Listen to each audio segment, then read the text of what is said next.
Okay. Hello everybody, I'm Christina. This is Jasmine, Antonetta, and Jan, and together we are Elite Insights team. Participating in the CIMA Business Challenge has been an interesting journey because it has taught us so many things. And one of the most important things I consider to be the fact that we saw that in order for us to succeed and have great results, we have to have a common vision. However, it hasn't always been easy. We had to overcome certain difficulties, but we have learned that we can transform those stress into opportunities. And I think this is key in business, because it's not always easy. Last but not least, we want to thank CIMA for bringing us together and giving us the opportunity to represent the Strathclyde Business School. We'll show you our video now, and we hope you enjoy it. Only in the UK, there are more than 2,300,000 students at the moment. Are you one of them? And are you talented, hardworking and ambitious, but still don't know how to stand out from the crowd and make a difference? Then the Chartered Institute of Management Accountants is what you're looking for. Let's see how we can help you. CIMA opens the doors to more opportunities and wider job choices in any area of the business in any part of the world. Studying CIMA, you will be able not only to interpret the numbers in the financial statements, but you will also have well-recognized proof of knowledge, which will help you understand the underlying operations in the business environment. It will make you more employable, and it will also increase your earning potential. Once you are employed with your skills, you will be able to contribute to the fast growth of the company and make accurate decisions. You will be the person bringing in new ideas that drive product innovation and profitability. You go beyond the idea of short-term profits and focus on the sustainable development to benefit the company and the society. Being a CIMA member, you are promoting ethical behavior without corruption, numbers manipulation, and managing business without a negative impact on the environment. Being trusted and respected helps to get the message across easier and faster. You become a part of the next generation of business leaders, a global network of professionals that promotes cooperation and collaboration. You will participate in a continuous knowledge exchange, reflecting the ever-changing business environment. And finally, your best practice becomes the world's best practice, serving as a role model for other businesses and future business leaders. CIMA can help you make a difference to you, to your company, and to the world. CIMA, together we drive the change.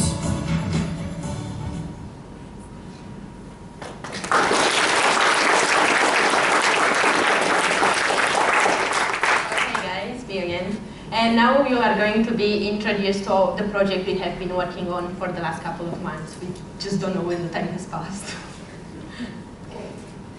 Okay, so first of all, to introduce the company, YJ was formed in 2005 with its core activity being the exploration of oil and gas and the management and supervision of outsourced production operations.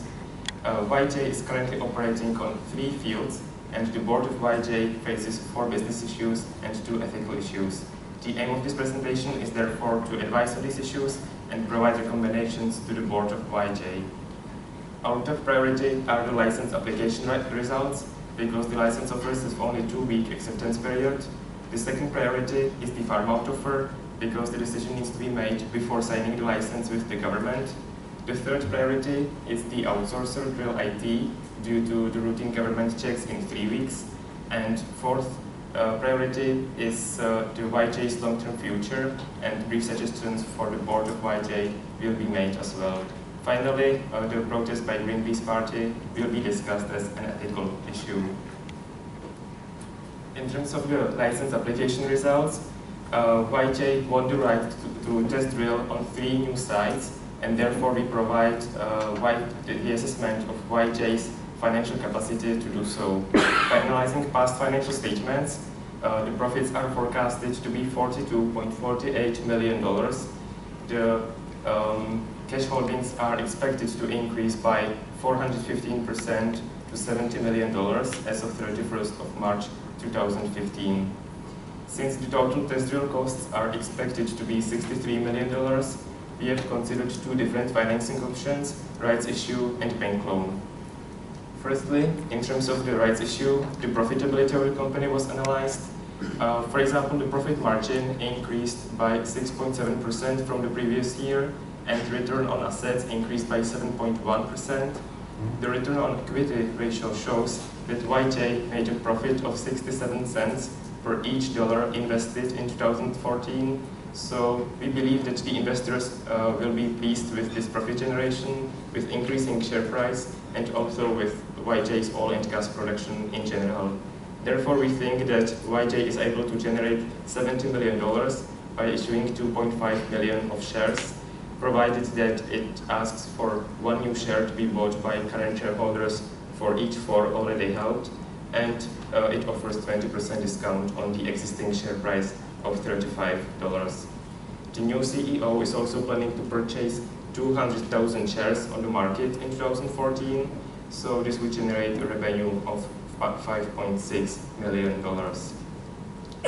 In terms of the bank loan, the liquidity of the company was analyzed, and the liquidity was affected by a 5-year period of making losses. For example, in 2013, YJ had only 84 cents in current assets per each dollar in current liabilities, so its net working capital was negative in 2013. And moreover, the very low cash ratio reflects the amount of cash holdings just above zero in 2013. And for these reasons, we think that the risk-averse bank institutions will be reluctant to provide us with a loan under such circumstances. So, to sum up, we recommend issuing new shares to current shareholders. We also recommend or suggest issuing new shares in the future if needed for the capital investments once the fields will be brought into production. We don't recommend taking a bank loan, and we ultimately recommend accepting all 3 license offers. However, YJ received a farm-out offer on one of the fields, so this farm-out offer by an LG company will be discussed now. Okay, as Jan pointed out, your company was successful for the test drilling license of GDG, and for this particular field, you received a farm-out offer from the business Liquid Gold. They offer you an option payment of $10 million to acquire the production right from 31st March 2016, and in turn, they request that that test drilling is finished and reserves proven by this date, including a delay fine. They also request presence at relevant board meetings, and that the option payment is to be held in an escrow account, released in 3 tranches. And finally, the price of buying proven reserves will be fixed at $9.9 million, including a 10% discount. You now need to decide whether to accept or decline this offer, or to make a counter offer. Therefore, to give you recommendations, we assess your financial and managerial capability, business risks, and the terms of the offer. So for the financial capability, we modeled the net present value of both options. For the test drilling period, we spread the test drilling costs over a 12-month period, and the option payment is released in these 3 tranches accordingly in case of the farm-out offer. Once reserves are proven, we look at 3 scenarios. Scenario 1 assumes minimum reserves, Scenario 2 maximum reserves, and Scenario 3 assumes no reserves. So the net present value after a test drilling favors the farm-out offer because the option payment reduces the costs incurred by YJ to $7.29 million. However, in the long run, the profits from in-house production exceed the profits from the farm-out offer, and also the potential losses in Scenario 3 relative to the potential profits in Scenario 1 and 2 definitely favor in-house production. Besides, we looked at the break-even point, and the model estimates the break-even point for the in-house production in the 3rd year and for the farm-out offer in the 1st year of production. This means that YJ can invest and expand more quickly in case of the farm-out offer, which is one of the CEO's goals. In terms of the managerial capability, we assessed both options with a value chain, and it sets out that supporting activities will be condensed due to less outsources in the value chain, and also 4 primary activities will be cut out, including production drilling itself. And this shortens the value chain significantly, which increases your competitive advantage. In case of the risk assessment, we looked at, for both options, at 13 risk categories, scoring both options from low to high, and it sets out that the farmer offer decreases the severity of risk due to, for example, less funding required, less labor required, and less site characteristic risk. Therefore, the farmer offer improves your overall risk positioning. And finally, we looked at how to improve the farmer offer conditions. We recommend that you adopt the in-house revenue loss ratio to the farmer offer. This is achieved by increasing the option payment by $3 million in total and by neglecting the 10% discount. Besides, we recommend that you negotiate an exception from the delayed fine and to gain approval by stakeholders of LG's attendance at relevant board meetings. And to sum up, we recommend that you secure the farmer offer under your own terms as it eases managerial constraints and business risks for YJ. However, in case that LG declines your counteroffer, we recommend that you test your GGG on your own as sufficient funding is available. And I now pass you on to Tony, who's talking about dual IT. The next issue that we're going to discuss is YJ's relations with outsourcer IT after having discovered that IT has forged key signatures directly concerning the flow of oil. Due to the complexity of the issue, we are going to examine it from two different perspectives, first as a business issue and then as an ethical one. YJ is responsible for its outsourcers' actions, so monitoring them and controlling them is essential. Failing to do so could result in disastrous outcomes, significant legal and financial implications, and even loss of lives. That's why I recommend that immediate actions are needed to ensure the safety of the process. That's why YJ should start immediate safety checks to prevent any accidents occurring. Simultaneously, an emergency plan should be developed in case any flaws have been found out. At the same time, and not least important, it should also assess the risk of terrorist attacks and the political risks, because all fields are considered highly vulnerable in times of unrest. The next decision that YJ should make is whether to keep the IT as an outsourcer. Forging the signatures is sufficient reason to end the relations because it is a breach of the contract. However, given the circumstances in the country and that all the companies are facing the same risks, it might be difficult or even impossible to find a more reliable outsourcer than IT. In addition, a benefit is that YJ already knows the flaws and the weaknesses in the production process of IT, and it will be easier to monitor and control them. What is more, it would be costly in terms of time and money to establish a new working system, and this could lead into disruptions of the production process, while IT has already found a replacement engineer.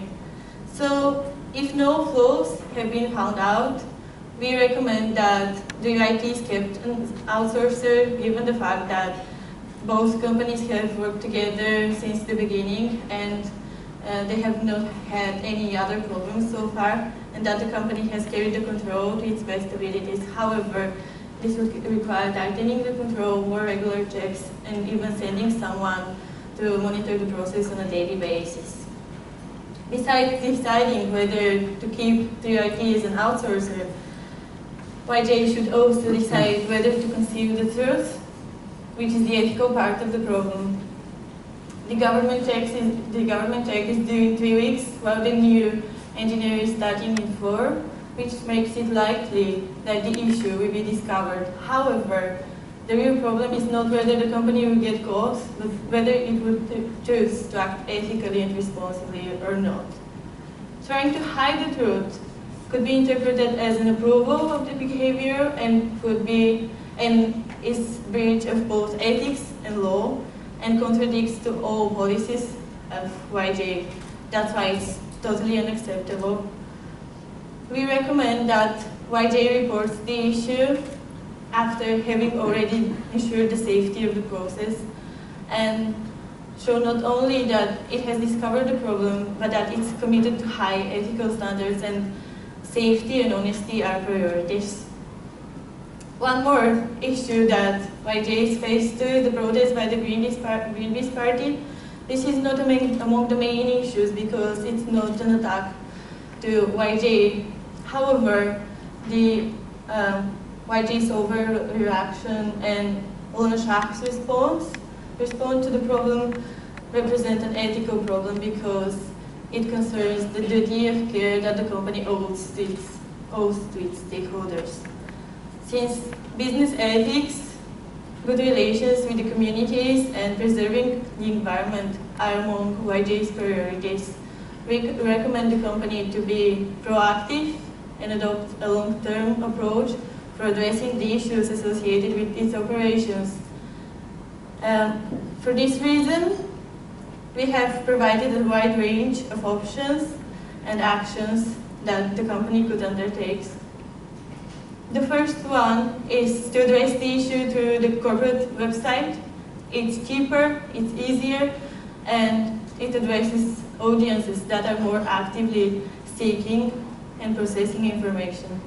Next, we suggest more extensive use of corporate social reporting or even integrated reporting, because this would provide better insight into companies' activities for all groups of stakeholders and would explain why and why certain decisions are made and the risks associated with the company's performance. One more thing that we suggest is to implement key performance indicators that include economic, social, and environmental indicators and link managers' bonuses to them. This would ensure that these issues receive the needed attention. This would reduce excessive risk-taking and serve as evidence and incentive for improving performance. YJ should even go further and in the long term adopt a project that promotes sustainable development and benefit the community. Now Christina is going to present the long-term strategy. Okay, so in order to evaluate the long-term strategy of each YJ, we have decided to use different tools. Two of them are the SWOT analysis and the Porter's 5 forces. Thus, we have found out that one of the major threats that the company faces is the fact that the demand for the oil and gas is decreasing. One article published by the Telegraph in 2015, in February, was saying that 69%, that the percentage of the companies that are facing financial distress, increased by 69%. Well, this affirmation should be regarded with skepticism because it can be true, it cannot be, but should it or can it be ignored at all? Another issue is the intense rivalry existent in between the exploitation and production industry. Other companies such as Exxon or Shell and BP are already ahead of the game. They have a set image. They know what they want to do in order to ensure a sustainable future. So we need to think about that too. And after we evaluated the company, we moved into making suggestions. And we realized that there are opportunities in deep oil producing and natural gas, as well as alternative possibilities. The deep water drilling is the first one, and given the knowledge of YJ in this area, as well as their managerial ability, we think they could expand on these core and basic abilities and go further and exploit the opportunities available. Why we think that is because we have seen cases that show that the deep water production of oil has increased by 140%, which is quite good between the period 1998 and 2002. The next issue is the natural gas. The demand for this area has also increased in the last couple of years, and the industry has taken a new direction. We can see that companies such as BP have bought other companies such as Amodo, which has become, by the end of the 20th century, the biggest producer of natural gas in North America.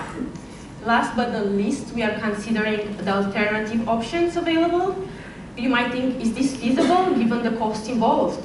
Well, do we have other options? Given the intense regulations in the carbon given the emissions regulations or the rate of consumption. And in order to fund the proposed strategy, we have decided that it would be good to issue more shares. I will pass it on to Jace, who is going to wrap up everything.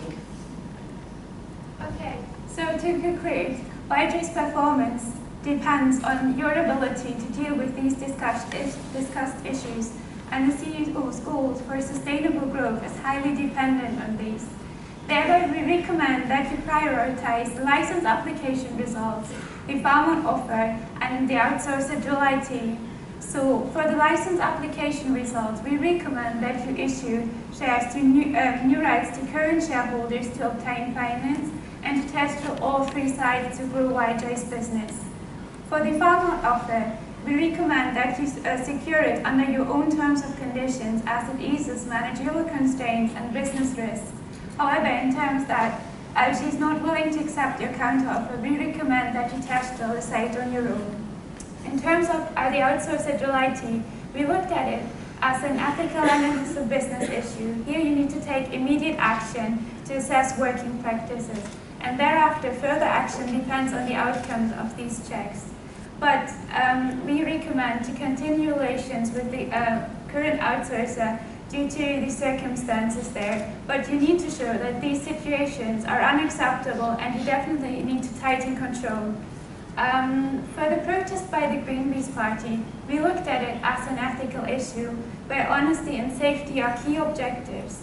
And here you need to take a long-term approach in managing stakeholder relations with the various methods discussed. And finally, we looked at the long-term future, and we recommend that you invest in alternative technologies and other resources, such as deep water, oil and gas, to transform your business in the long run and achieve sustainability. So, thank you for listening, and do you have any questions for us?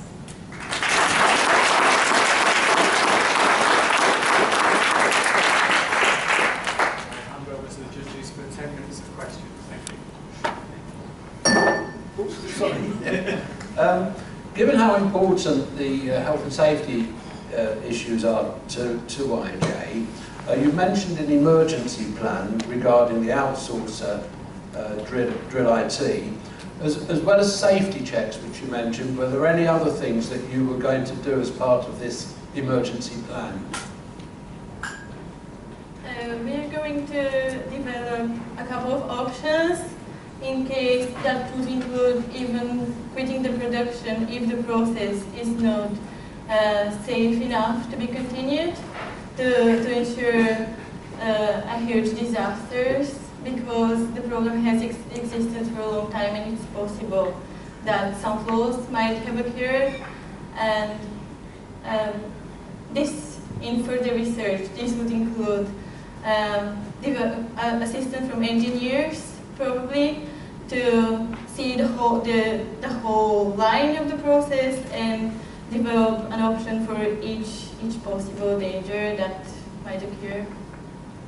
Another thing that we proposed was to put on site one of the employees of YJ, to have someone on site at all times, just to check that everything is running out smoothly. Great presentation, guys, thanks. On the negotiation with LG, is your counter proposal the starting point for negotiation or the end point for negotiation? I would say it's a starting point for negotiation, as you first got the offer from LG and they handed it over to you to think over it and assess it, whether it's feasible for you. So you now make the counter offer, and then you can start negotiating, setting your point why you make the counter offer, as it's not feasible for you at the moment, how it's with the original terms of conditions, as it would be more feasible to then go into in-house production, as the profits are a lot higher. And we also have prepared another slide.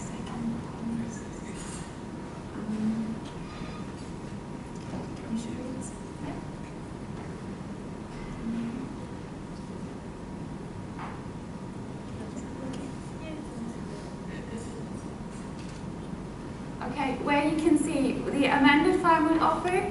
So you can then go to LG, pointing out that you amended the option payment by 3 million and neglecting the 10% discount to show that the ratio now is acceptable for you, and based on that, also the break-even point will be the first year of production for you, which is important, so that you can negotiate and set out your point. Thanks, guys. That was a great presentation. You talked about putting in place some manager KPIs for sustainability. Can you tell me in a bit more detail what those KPIs might be for our managers? They might be, for instance, for the environmental part. We have a slide for this as well to show a little bit more details, because we want to have time to discuss it.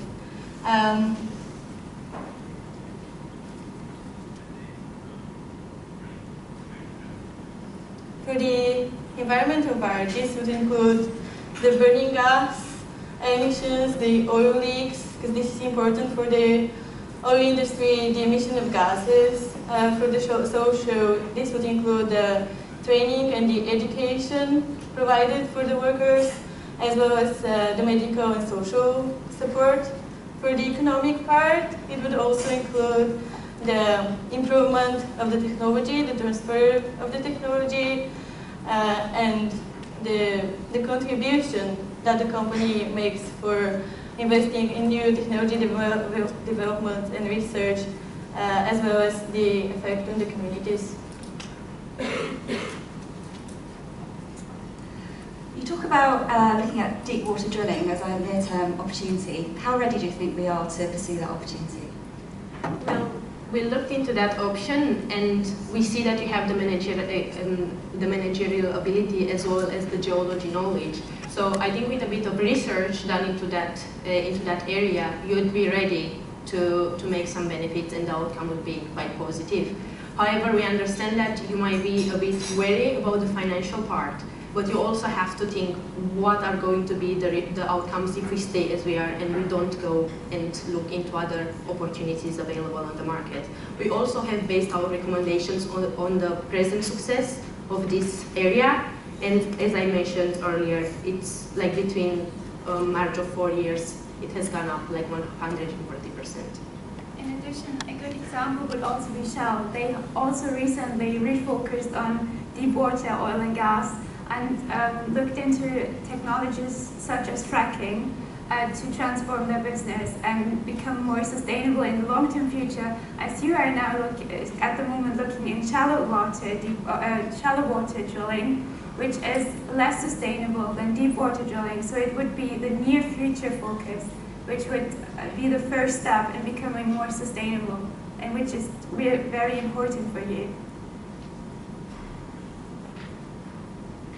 Just one more from me, if I may. You set out your stall up front talking about the prioritisation, which was based on one decision was 2 weeks out, another one was 3 weeks out. So I guess we're trying to make those decisions today. Does that 2 weeks versus 3 week matter as much as which is the bigger issue? Thank you for your question. We have considered this prioritization because the decision needs to be made in certain time limit, and if we miss the opportunity to, for example, accept or reject the farm out offer, it would have a severe impact on the company, and therefore we considered these timelines in order to decide what needs to be done first, what needs to be done second, and to consider all the options that were given to us, all the options that the company has, and to choose and decide the best way which the YJ should go. So just a cheeky follow-up. So if you've taken 3 weeks as being the safety, because that's when the inspection is, isn't the real time limit for that immediate, because there could be a safety problem which could explode now?